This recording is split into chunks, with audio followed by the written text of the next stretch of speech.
नमस्कार, NMF news पर आप सभी को बहुत स्वागत। मैं हूं आपके साथ अभिषेक पुंडी।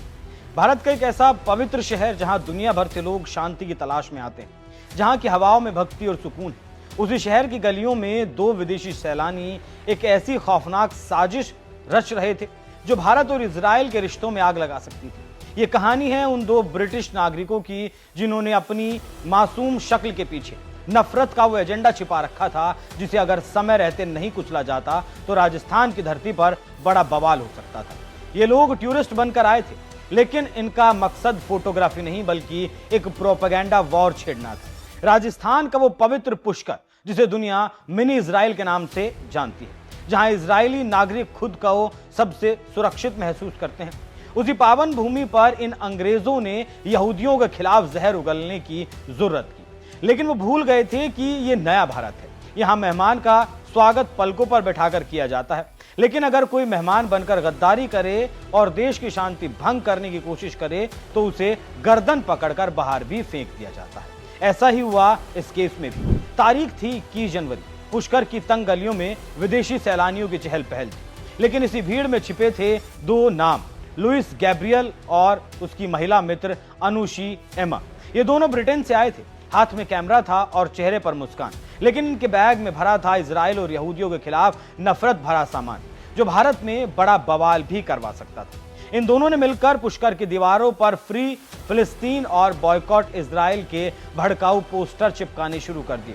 लेकिन हद तो तब हो गई जब इन्होंने इजरायली झंडे का अपमान किया और उस पर हिटलर का हॉकिन क्रूज बना दिया। यह सिर्फ एक पोस्टर नहीं था, ये एक सोची समझी साजिश थी, हिंदुओं और यहूदियों के बीच दरार पैदा करने की।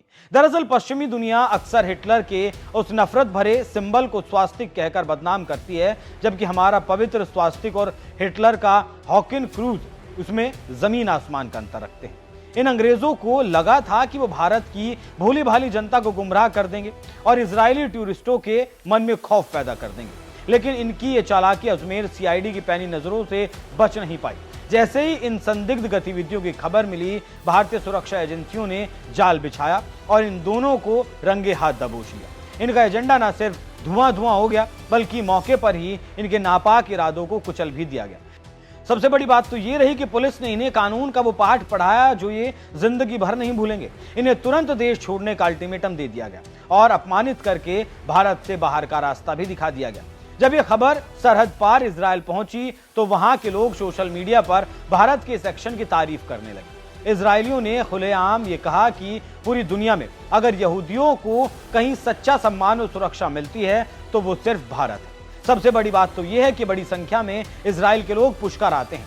यहाँ का चाबड़ हाउस उनके लिए घर जैसा है। दरअसल ये चाबड़ हाउस पुष्कर में एक प्रमुख यहूदी केंद्र है, जो प्रमुख रूप से इजरायली पर्यटकों और यात्रियों के लिए एक सामुदायिक केंद्र है, जहां इजरायली ज्यादा सुरक्षित महसूस करते हैं। तो इन अंग्रेजों ने इसी के आसपास साजिश रची। इन दोनों ब्रिटिश घुसपैठियों ने इसी भरोसे को तोड़ने की कोशिश की थी। इन्हें लगा था कि वो पश्चिमी देशों की तरह भारत की सड़कों पर भी अपना एजेंडा चला लेंगे, लेकिन उन्हें नहीं पता था कि भारत की मिट्टी में गद्दारी के लिए कोई जगह नहीं है।